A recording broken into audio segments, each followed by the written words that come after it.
اب ہم تمہیں نہ ہی بیعت کرنے آئے نہ ہی کوئی نذرانہ لینے آئے ہیں. ہم یورپ میں گئے تو وہاں کچھ علماء نے ہم کو گھیر لیا کہ تو ادھر تبلیغ کے لیے آیا. ہم تھوڑے ہیں تبلیغ کے لیے, کیا تجھے کوئی پیسے چاہیے؟ ہم نے کہا نہیں. سیاست کرنے آیا کیوں نہیں؟ بیعت کرنے آیا کہ نہیں؟ پھر کیوں آیا؟ تیرا دماغ خراب ہے کہ نہیں؟ تو پھر کیوں آیا؟ کوئی مقصد بتا. ہم نے کہا اللہ رسول کا حکم, تو ہم کو اللہ رسول کا حکم دکھا. ہم نے کہا ہم دکھانے کے لیے تیار ہیں. اس کے لیے 5-7 دن چاہیے نا. میں تمہیں ذکر دیتا ہوں, اگر تمہارے اندر سے اللہ اللہ شروع ہو گیا تو اللہ رسول کا حکم ہی تھا نا. اب ہمیں مقصد نہیں کہ تمہارا کوئی مرشد ہے یا نہیں, ہمیں اس سے مقصد نہیں. ہمیں مقصد ہے کہ تمہارے اندر اللہ اللہ شروع ہو جائے, کہ اس بیعت ہو یا نہیں.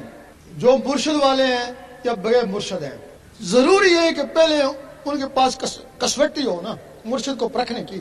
ہر آدمی اپنے مرشد کو غوث کتب ہی سمجھتا ہے نا, جبکہ اس دنیا میں ہی غوث ہوتا ہے.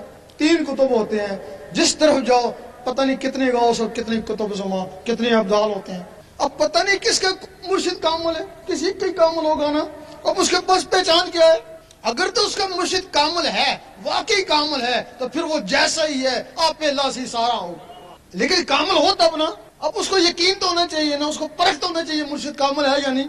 اگر تمہیں ہیرے کی تلاش ہے, سب سے پہلے تمہیں جوہر بنی پڑا گیا, پھر تم ہیرے کی تلاش میں نکلو نا. جب تمہارے اندر یہ اللہ اللہ شروع ہو جائے گا, دل کی دھڑکنیں اللہ اللہ پکاریں گی, پھر تمہیں نزدیک داتا صاحب وہاں چلے جانا نا, وہاں بھی اللہ تھی یہاں بھی اللہ نا. وہ رکت پیدا ہو جائے گی, ٹکرائیں گے نا آپس اللہ اللہ, اور تیزی آ جائے گی نا. حدیث شریف میں ایک ولی کی پہچان جس کی محفل میں اللہ اللہ شروع ہو جائے.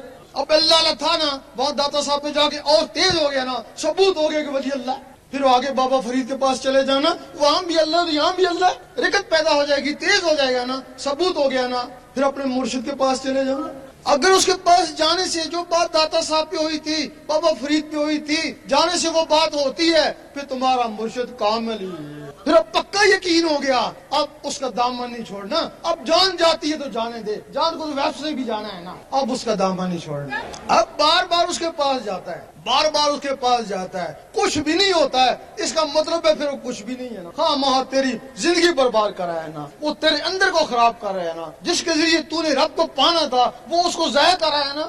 اس کے لیے سخی سلطان پور رحمۃ اللہ نے فرمایا, پھر تو ایسا کرنا, چپ کر کے اس کو بوری میں بند کر دے, خوب پکے ٹانکے لگانا اور دریا میں بہا دینا, تاکہ غوطے کھا کھا کے وہ مرے. کیونکہ پھر وہ ان مخلوقوں کا قاتل ہے نا. ایک آدمی میں 16 مخلوق ہوتے ہیں نا, 1000 مریض ہیں تو 16,000 مخلوقوں کا وہ قاتل ہے. پھر قاتل کا بھی یہی علاج ہے. اس وقت ہر آدمی صراط مستقیم کی تلاش میں, جتنے بھی فرقے ہیں صراط مستقیم. اگر ان کو سنیت میں خدا ملتا تو وہابی کیوں ہوتے, اور وہابیت میں خدا ملتا تو شیعہ کیوں ہوتے.